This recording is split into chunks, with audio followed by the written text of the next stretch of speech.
दादू खां रिपोर्ट करे रहियो आहे सखी सरदार चारण। एसएसपी दादू कप्तान रिटायर अमीर सऊद मक्सी जी सदारत हेठि एसएसपी ऑफिस दादू में क्राइम मीटिंग मुनक़िद कई वई, जंहिंमें ज़िले जा समूरा SDPOs DSP legal, DSP investigation, DSP complaint redress cell, सभिनी थाणनि जा एसएचओज़, सीआईए ऐं डीआईबी इंचार्जिस, पुलिस चौकियुनि जा इंचार्जिस, मददगार 15 यूनिट जा इंचार्जिस ऐं ऑफिस जा हेड ऑफ ब्रांचिस शरीक थिया। मीटिंग दौरान गुज़िरियल 2 महीननि में ज़िले में थींदड़ ॾोहनि जी सूरतहाल, पुलिस कारकर्दगी, ज़ेर इल्तवा केसनि, जांच अमल ऐं अमनो अमान जी सूरतहाल जो तफ़सीली जाइज़ो वरितो वियो। नाक़िस कारकर्दगीअ ते सख़्त मुहकमाना कार्रवाई कंदे हिक एसएचओ, हिक ड्यूटी ऑफिसर ऐं हिक मुहर्रर खे नौकरीअ तां बरतरफ़ कयो वियो, जॾहिं त हिक एसएचओ समेत 2 ऑफिसर मुअतल कया विया ऐं केतिरनि ई ऑफिसरनि खे शोकास नोटिस जारी कया विया। तफ़सील मूजिबि थाणो झलो जे एसएचओ इंस्पेक्टर खलील रहमान खे मुअतल कयो वियो। थाणो फुलजी विलेज जे एसएचओ हुज़ूर बख्श हिंगोरो, एएसआई इम्तियाज भंडई, मुहर्रर नूर मोहम्मद खे मुलाज़मत तां बरतरफ़ कयो वियो। इंस्पेक्टर अब्दुल वहाब अब्बासी खे लगातार गैर हाज़िरी सबबि मुअतल कयो वियो, जॾहिं त एसएचओ थरड़ी मोहब्बत ऐं एसएचओ बोरडी समेत गैर तसल्ली बख्श कारकर्दगी रखंदड़ ॿियनि ऑफिसरनि खे शोकास नोटिस जारी कया विया।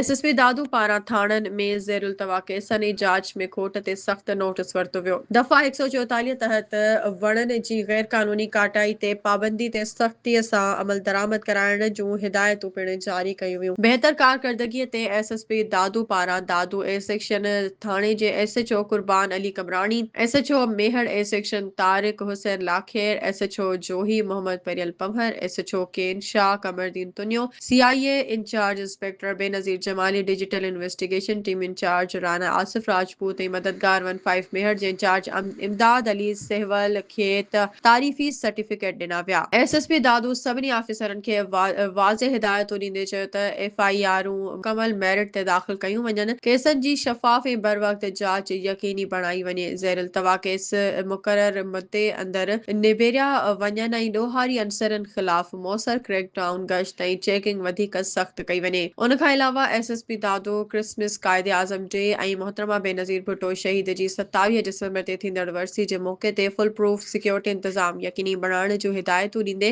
रोडनि ऐं हसास हंधनि ते इज़ाफ़ी नफ़री मुक़रर करण जो बि हुकुम ॾिनो।